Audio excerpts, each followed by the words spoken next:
Chit funds చిట్టీలు ఎలా పనిచేస్తాయి, చిట్టీలు మనం ఎలా కడతాము, చిట్టీలు కట్టడం వల్ల మనకు అడ్వాంటేజెస్ ఏంటి, డిసడ్వాంటేజెస్ ఏంటి అనేది మనం డిస్కస్ చేద్దాము.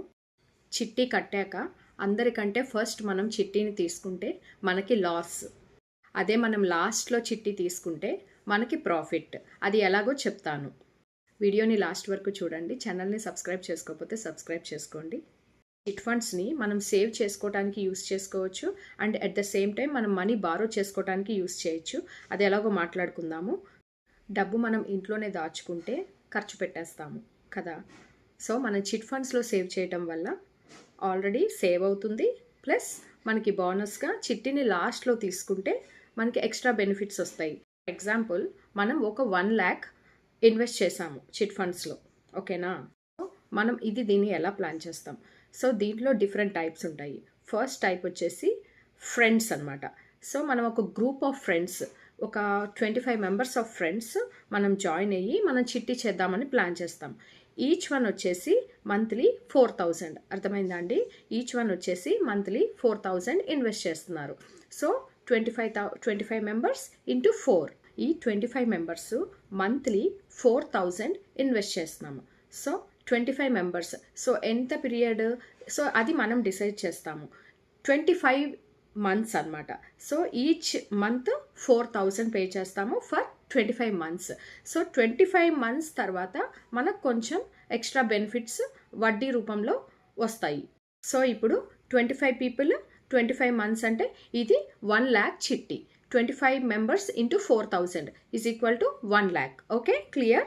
సో ఈ 25 members, సో ఈ మంత్ నేను ఆ 25 మెంబర్లో నేను ఒక మెంబర్ని నేను 4,000 పే చేశాను చిట్టీకి. సో నా ఫ్రెండ్ ఒక 4,000 పే చేసింది.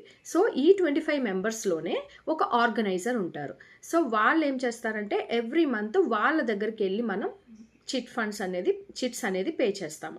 సో వాళ్ళు దీన్ని ఆర్గనైజ్ చేస్తారు. సో ఒకళ్ళు, మనం చేయలేం కదా అన్నీ, సో ఒకళ్ళు చేస్తారన్నమాట ఆర్గనైజింగ్. సో ఫర్ ఎగ్జాంపుల్ ఈరోజు చిట్టి వేస్తున్నాం, నేను 4,000 పే చేశాను, నా ఫ్రెండ్ 4,000 పే చేసింది, అట్లా అందరూ 4,000, ఆర్గనైజర్ కూడా 4,000 పెడతారు. సో టోటల్ 1 lakh అయింది. సో ఈరోజు ఫస్ట్ మంత్ ఎవరు తీసుకోవాలనేది ఎవరు డిసైడ్ చేస్తారు. సో ఇది ఫ్రెండ్స్, ఈ చిట్టి టైపు గ్రూప్ ఆఫ్ చిట్టి విత్ ఫ్రెండ్స్ కాబట్టి సో వీళ్ళే డిస్కస్ చేసుకొని సో నువ్వు ముందు తీసుకో, నువ్వు సో అలా అని వస్తారనమాట. సో ఎలా అంటే ఫర్ ఎగ్జాంపుల్ కొంతమందికి అవసరం ఉంటుంది. ఫర్ ఎగ్జాంపుల్ నాకు ఈ మంత్ అవసరం ఉంది, సో నేను ఎలా, అలాగే నాలాగా నా ఫ్రెండ్కి అవసరం ఉంది, అట్లా ఒక 4-5 మెంబర్స్కి అవసరం ఉందంటే సో వాళ్ళు ఏం చేస్తారంటే ఆ 4 మెంబర్స్ని కూర్చోపెట్టి సో ఆప్షన్ పెడతారు.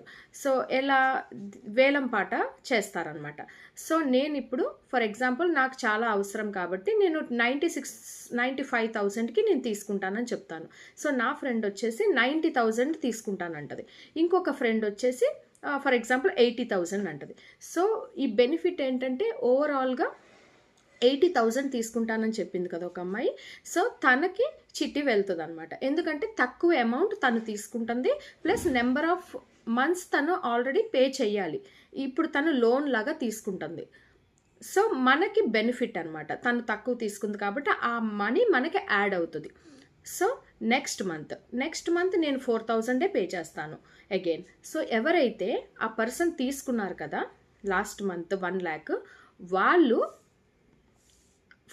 5,000 పే చేయాలి. ఎందుకు? వాళ్ళు ముందే తీసేసుకున్నారు కదా, అది ఇంట్రెస్ట్ అనమాట. So 1 rupee interest monthly for 1 lakh, ఓకేనా. సో ఎక్స్ట్రా 1,000 rupees వాళ్ళు పే చేస్తారు ఎవ్రీ మంత్. సో వాళ్ళు 5,000 పే చేస్తారు. సో క్లియర్ అండి? నెక్స్ట్ మంత్ వచ్చింది, ఫర్ ఎగ్జాంపుల్ నేను తీసుకున్నాను, ఈసారి సేమ్ ప్రొసీజర్ మళ్ళీ నేను తీసుకున్నాను కాబట్టి నేను 4,000 పే చేస్తాను, అందరు 4,000, ఆర్గనైజర్ కూడా 4,000 పే చేస్తారు. నేను తీసుకుంటున్నాను కాబట్టి నెక్స్ట్ టైం నేను తీసుకొని ఆ నెక్స్ట్ మంత్ నుంచి నేను 5,000 పే చేస్తాను. అట్లా లాస్ట్ 25 months వరకు 25 people తీసుకుంటారు. లాస్ట్కి ఎవరైతే చిట్టి తీసుకుంటారో వాళ్ళకి ఎక్స్ట్రా 20,000 వస్తుంది. యాక్చువల్గా ఈ ఆర్గనైజర్ ఉంటారు కదా, ఎవ్రీ మంత్ ఆర్గనైజర్కి కూడా 4000 ఇన్వెస్ట్ చేస్తారు కదా, వాళ్ళు ఎవ్రీ మంత్ ఇన్వెస్ట్ చేసి ఆ 4000 మైనస్ వాళ్ళు తీసేసుకుంటారు. సో ఆ వచ్చిన అమౌంట్లోనే మనకి ఇస్తారనమాట. సో లాస్ట్కి ఎవరైతే 25th పర్సన్ ఉంటారు కదా, ఫర్ ఎగ్జాంపుల్ మీరే అనుకోండి, ఆ 25th పర్సన్కి ఎక్స్ట్రా 4,000 ఆర్గనైజర్ తీసేసుకుంటారు, ఎక్స్ట్రా 20,000 మీకు వస్తుంది అనమాట. సో ఇది బెనిఫిట్ మీకు చిట్టి తీసుకోవటం వల్ల. సో ఫస్ట్ చిట్టి తీసుకుంటారు కదా, వాళ్ళకి బేసిక్గా డిసడ్వాంటేజ్, ఎందుకంటే ఫస్టే తీసేసుకున్నారు అండ్ వాళ్ళు ఎక్కువ పే చేస్తున్నారు, అవును కదా. లాస్ట్ తీసుకున్న వాళ్ళకి బెనిఫిట్, ఎక్స్ట్రా అమౌంట్ వస్తుంది, ప్లస్ ఆల్రెడీ వాళ్ళు లాస్ట్ వరకు పే చేస్తూ ఉన్నారు. అండ్ ఇక్కడ ఇంకొకటి ఏంటంటే, మనం ఎప్పుడైతే ఫస్ట్ మంత్లో, సో ఒకవేళ మనం ఫస్ట్ మంత్లో తీసుకున్నాం కదా, సో వాళ్ళకి కూడా బెనిఫిట్స్ ఎక్కువ ఉంటాయి. ఎందుకంటే కొంతమంది అవసరానికి తీసుకుంటారండి, కొంతమంది ఏం చేస్తారంటే వాళ్ళు ఆ 1 lakh తీసుకొని వాళ్ళు బయటికి మళ్ళీ వడ్డీకి ఇస్తారనమాట. సో వాళ్ళకి 2 రూపీస్ పర్ రేట్ ప్రకారంగా వస్తుంది. సో ఇక్కడ జస్ట్ 1 రూపీ, అక్కడ 2 రూపీస్. సో వాళ్ళు ఈ 1 lakh తీసుకొని 25 months, సో వాళ్ళు చిట్టి బయట వీళ్ళు ఇక్కడ పే చేస్తూ ఉంటారు అండ్ వాళ్ళు బయట వడ్డీ వస్తుంటుంది. ఇలా చూసుకుంటే వీళ్ళకి బెనిఫిట్ అనమాట. అర్థమైందా అండి? సో ఇది అనమాట ప్రాసెస్. సో ఇందులో 2 టైప్స్ ఉంటాయని చెప్పాను కదా, ఒకటి వచ్చేసి నార్మల్ చిట్టి అండ్ 1 వచ్చేసి ఫ్రెండ్షిప్ చిట్టి. ఈ నార్మల్ చిట్టి ఏంటంటే మనం కట్టేశాక ఆ గ్రూప్ ఆఫ్ పీపుల్ కదా, వాళ్ళు మాకు కావాలి ఎవరికి ఇవ్వాలనేది ఆప్షన్లో పెట్టి డిసైడ్ చేస్తాము, ఇందాక నేను చెప్పినట్టుగా. ఈ ఫ్రెండ్షిప్ చిట్టి ఏంటంటే వీళ్ళు ముందుగానే డిసైడ్ అవుతారు, నువ్వు ఈ మంత్ తీసుకో, నువ్వు నెక్స్ట్ మంత్ తీసుకో, అట్లా అని చెప్పి వీళ్ళు డిసైడ్ అవుతారు. సో ఈ వీడియో నేను ఎవరైతే జాబ్ చేసి మనీ సేవ్ చేయలేకపోతున్నారో వాళ్ళ కోసం చెప్తున్నానండి. సో ఎవరైతే మీరు వెల్గా సేవ్ చేసుకున్నారో వాళ్ళు ఓకే, ఎవ్రీ మంత్ శాలరీ రాగానే దేనికి ఇన్వెస్ట్ చేస్తామో సరిగ్గా మనకి ఇచ్చేస్తూ ఉంటాం కదా. సో మంచిగా మనం ప్రాపర్ సేవింగ్స్ చేసుకుంటే మనకి ఒకే ఇన్వెస్ట్మెంట్ అనేది దేనికన్నా గోల్డ్ కొనుక్కోవడం కానీ దేనికన్నా డౌన్ పేమెంట్కి కానీ యూస్ అవుతుంది. సో నా వీడియో మీకు నచ్చినట్టయితే please like, share and subscribe. My name is Banu. ఇంకా మరిన్ని మంచి వీడియోస్ కోసం స్టే ట్యూన్. Bye bye.